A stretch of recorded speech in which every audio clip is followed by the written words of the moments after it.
തോബിത്തിന്റെ പുസ്തകത്തിൽ നിന്ന് അധ്യായം 13. തോബിത്തിന്റെ കീർത്തനം.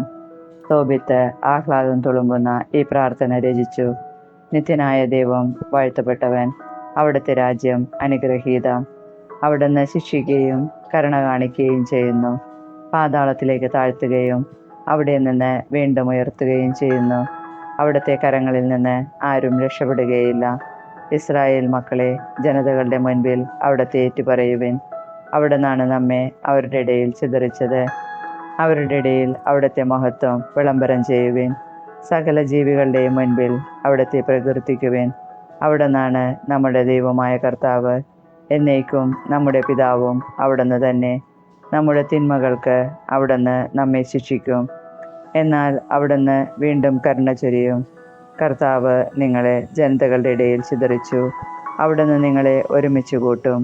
പൂർണ്ണ ഹൃദയത്തോടും പൂർണ്ണ മനസ്സോടും കൂടെ നിങ്ങൾ കർത്താവിങ്കലേക്ക് തിരിയുകയും അവിടുത്തെ സന്നിധിയിൽ സത്യസന്ധമായി വ്യാപരിക്കുകയും ചെയ്താൽ അവിടുന്ന് നിങ്ങളെ കടാക്ഷിക്കും, നിങ്ങളിൽ നിന്ന് മുഖം മറയ്ക്കുകയില്ല. അവിടുന്ന് നിങ്ങൾക്ക് ചെയ്ത നന്മയെപ്പറ്റി ചിന്തിക്കുവിൻ. ഉച്ചത്തിൽ അവിടത്തേക്ക് കൃതജ്ഞത അർപ്പിക്കുവിൻ. നീതിയുടെ കർത്താവിനെ സ്തുതിക്കുവിൻ. യുഗങ്ങളുടെ രാജാവിനെ പുകഴ്ത്തുവിൻ. പ്രവാസിയായി വസിക്കുന്ന നാട്ടിൽ വച്ച് ഞാൻ അവിടുത്തെ സ്തുതിക്കുന്നു. പാപികളായ ജനതയോട് അവിടുത്തെ ശക്തിയും മഹത്വവും പ്രഘോഷിക്കുന്നു. പാപികളെ പിന്തിരിയുവിൻ. അവിടുത്തെ മുൻപിൽ നീതി പ്രവർത്തിക്കുവിൻ. അവിടുന്ന് നിങ്ങളെ സ്വീകരിക്കുകയും നിങ്ങളോട് കരുണ കാണിക്കുകയും ചെയ്യുകയില്ലെന്ന് ആരറിഞ്ഞു? ഞാൻ എൻ്റെ ദൈവത്തെ മഹത്വപ്പെടുത്തുന്നു. സ്വർഗത്തിൻ്റെ രാജാവിനെ എൻ്റെ ആത്മാവ് പുകഴ്ത്തുന്നു. അവിടുത്തെ പ്രഭാവത്തിൽ ഞാൻ ആനന്ദം കൊള്ളുന്നു. എല്ലാ മനുഷ്യരും അവിടുത്തെ പ്രകീർത്തിക്കട്ടെ. ജെറുസലേമിൽ അവിടത്തേക്ക് കൃതജ്ഞത അർപ്പിക്കട്ടെ. വിശുദ്ധ നഗരമായ ജെറുസലേമേ, നിന്റെ പുത്രന്മാരുടെ പ്രവൃത്തികൾ നിമിത്തം അവിടുന്ന് നിന്നെ പീഡിപ്പിക്കും. നീതിനിഷ്ഠരായ മക്കളുടെ മേൽ അവിടുന്ന് വീണ്ടും കരുണ ചൊരിയും. കർത്താവിന് യഥായോഗ്യം കൃതജ്ഞത അർപ്പിക്കുവിൻ. യുഗങ്ങളുടെ രാജാവിനെ സ്തുതിക്കുവിൻ. അവിടുത്തെ കൂടാരം നിങ്ങൾക്ക് വേണ്ടി സന്തോഷത്തോടെ ഉയർത്തപ്പെടട്ടെ. അവിടുന്ന് നിങ്ങളുടെ പ്രവാസികൾക്ക് സന്തോഷം നൽകട്ടെ. ദുഃഖിതരുടെ മേൽ അവിടുത്തെ സ്നേഹം തലമുറകളോളം എന്നേക്കും ചൊരിയട്ടെ. ദൈവമായ കർത്താവിൻ്റെ നാമം വഹിക്കുന്ന ഇടത്തേക്ക് വിദൂരങ്ങളിൽ നിന്ന് അനേകം ജനതകൾ സ്വർഗത്തിൻ്റെ രാജാവിന് കാഴ്ചകളുമേന്തി വരും. തലമുറകൾ നിന്നെ സന്തോഷപൂർവ്വം കീർത്തിക്കും. നിന്നെ വെറുക്കുന്നവർ ശപിക്കപ്പെടട്ടെ. നിന്നെ സ്നേഹിക്കുന്നവർ എന്നേക്കും അനുഗ്രഹീതർ. നീതിനിഷ്ഠരായ മക്കളെ ഓർത്ത് സന്തോഷിക്കുവേൻ. അവരെ അവിടുന്ന് ഒരുമിച്ച് കൂട്ടും. അവർ നീതിമാന്മാരുടെ കർത്താവിനെ സ്തുതിക്കും. നിന്നെ സ്നേഹിക്കുന്നവർ എത്രയോ അനുഗ്രഹീതർ. നിന്റെ ശാന്തിയിൽ അവർ സന്തോഷിക്കും. നിന്റെ കഷ്ടതകളിൽ ദുഃഖിച്ചവർ അനുഗ്രഹീതർ. നിന്റെ മഹത്വം കണ്ട് അവർ ആനന്ദിക്കും. അവർക്ക് ശാശ്വതാനന്ദം ലഭിക്കും. എൻ്റെ ആത്മാവ് ഉന്നത രാജാവായ ദൈവത്തെ പുകഴ്ത്തട്ടെ. ഇന്ദ്രനീലവും മരതകവും കൊണ്ട് ജെറുസലേം പണിയപ്പെടും. അവളുടെ മതിലുകൾ അനർഘരത്നങ്ങൾ കൊണ്ടും ഗോപുരങ്ങളും കൊത്തളങ്ങളും തനി സ്വർണം കൊണ്ടും നിർമ്മിക്കപ്പെടും. ജെറുസലേം തെരുവേദികളിൽ ഗോമേതകവും മാണിക്യവും ഓഫീറിലെ രത്നങ്ങളും പതിക്കും. അവളുടെ പാതകളിൽ ഹല്ലേലൂയ മാറ്റൊലി കൊള്ളും. നിനക്ക് ശാശ്വത മഹത്വം നൽകിയ ദൈവം വാഴ്ത്തപ്പെടട്ടെ എന്ന് പറഞ്ഞ് അവ സ്തുതികൾ അർപ്പിക്കും. തോബിത്തിന്റെ പുസ്തകത്തിൽ നിന്ന് അധ്യായം 14. തോബിത്തിന്റെ അന്തിമോപദേശം. തോബിത്ത് സ്വസ്ത്രഗീതം അവസാനിപ്പിച്ചു. 58-ാം വയസ്സിലാണ് അവന് കാഴ്ച നഷ്ടപ്പെട്ടത്. 8 വർഷം കഴിഞ്ഞ് അത് തിരിച്ചു കിട്ടി. അവൻ ദാനധർമ്മങ്ങൾ ചെയ്യുകയും ദൈവമായ കർത്താവിനെ ഭക്തിപൂർവ്വം സ്തുതിക്കുകയും ചെയ്തു.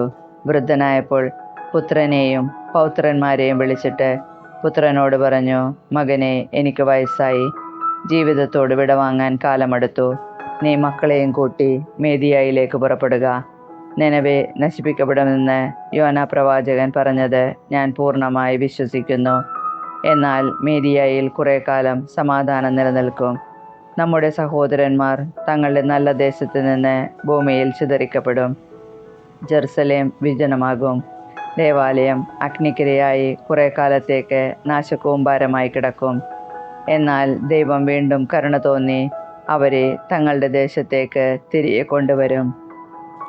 കാലപരിപൂർത്തിയാകുന്നത് വരെ ആദ്യത്തേതുപോലെ ആവുകയില്ലെങ്കിലും അവർ ദേവാലയം വീണ്ടും പണിയും. അതിനുശേഷം അവർ പ്രവാസത്തിൽ നിന്ന് മടങ്ങിവന്ന് ജെറുസലേമിനെ മഹത്വപൂർണമായി പുതുക്കി പണിയും. പ്രവാചകന്മാർ പറഞ്ഞിട്ടുള്ളതുപോലെ എല്ലാ തലമുറകൾക്കും വേണ്ടി മഹിമയാർന്ന ദേവാലയ മന്ദിരം നിർമ്മിക്കും. അപ്പോൾ സകല ജനതകളും ദൈവമായ കർത്താവിൻ്റെ യഥാർത്ഥ ഭക്തരാവുകയും തങ്ങളുടെ വിഗ്രഹങ്ങൾ കുഴിച്ചുമൂടുകയും ചെയ്യും. അവർ കർത്താവിനെ സ്തുതിക്കും.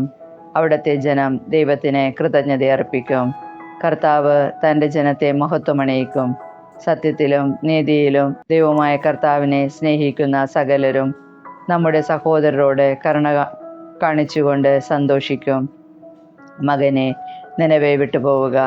യോന പ്രവാചകൻ പറഞ്ഞത് തീർച്ചയായും സംഭവിക്കും. നിനക്ക് ശുഭം ഭവിക്കാൻ നിയമവും പ്രമാണങ്ങളും പാലിക്കുകയും നീതിയോടും കരുണയോടും കൂടെ വർത്തിക്കുകയും ചെയ്യുക. എന്നെ ഉചിതമായി സംസ്കരിക്കണം. നിന്റെ അമ്മയെ എൻ്റെ അടുത്ത് തന്നെ സംസ്കരിക്കണം. ഇനി നിനവയിൽ താമസിച്ചുകൂടുക. മകനെ, തന്നെ പോറ്റിയ അഹിക്കാറിനോട് നാദാബ് ചെയ്തതെന്തെന്നും അവനെ എങ്ങനെ പ്രകാശത്തിൽ നിന്ന് അന്ധകാരത്തിലേക്ക് നയിച്ചെന്നും അവന് എന്ത് പ്രതിഫലം നൽകിയെന്നും കാണുക. എന്നാൽ അഹിക്കാർ രക്ഷപ്പെടുകയും അപരൻ അന്ധകാരത്തിൽ അമർന്ന് തൻ്റെ പ്രവൃത്തിക്ക് തക്ക പ്രതിഫലം നേടുകയും ചെയ്തു. അഹിക്കാർ ദാനധർമ്മം നൽകി. അങ്ങനെ നാദാബ് ഒരുക്കിയ കെണിയിൽ നിന്ന് രക്ഷപ്പെട്ടു. നാദാബ് തന്നെ ആ കെണിയിൽ വീണ് നശിച്ചു. ആകയാൽ മക്കളെ, ദാനധർമ്മം എന്തു നേടുന്നുവെന്നും നീതി എങ്ങനെ രക്ഷിക്കുന്നുവെന്നും ചിന്തിക്കുവിൻ. ഇത് പറഞ്ഞ് അവൻ മരിച്ചു. അവൻ 158 വയസ്സായിരുന്നു. തോബിയാസ് അവനെ ആഡംബരപൂർവ്വം സംസ്കരിച്ചു. അന്ന മരിച്ചപ്പോൾ തോബിയാസ് അവളെ പിതാവിൻ്റെ സമീപത്ത് സംസ്കരിച്ചു. തോബിയാസ് ഭാര്യയെയും പുത്രന്മാരെയും കൂട്ടി എക്ബത്താനയിൽ അമ്മായിയപ്പനായ റഗുവേലിൻ്റെ അടുക്കൽ മടങ്ങിയെത്തി. പ്രായത്തോടൊപ്പം അവൻ്റെ കീർത്തിയും വളർന്നു. ഭാര്യയുടെ മാതാപിതാക്കന്മാർ മരിച്ചപ്പോൾ അവൻ അവരെ സാഘോഷം സംസ്കരിച്ചു. അവരുടെയും സ്വപിതാവായ തോബിത്തിൻ്റെയും വസ്തുവകകൾ അവന് അവകാശമായി ലഭിച്ചു. അവൻ മേദിയായിലെ എക്ബത്താനയിൽ വെച്ച് 127 വയസ്സിൽ മരിച്ചു. മരിക്കുന്നതിന് മുമ്പ് നബൂഖദ്നേസറും അഹസ്വേരോസും നിനവെ കീഴടക്കി നശിപ്പിച്ച വാർത്ത അവൻ കേട്ടു. മരണത്തിന് മുൻപ് നിനവയെക്കുറിച്ച് സന്തോഷിക്കാൻ അവന് ഇടവന്നു.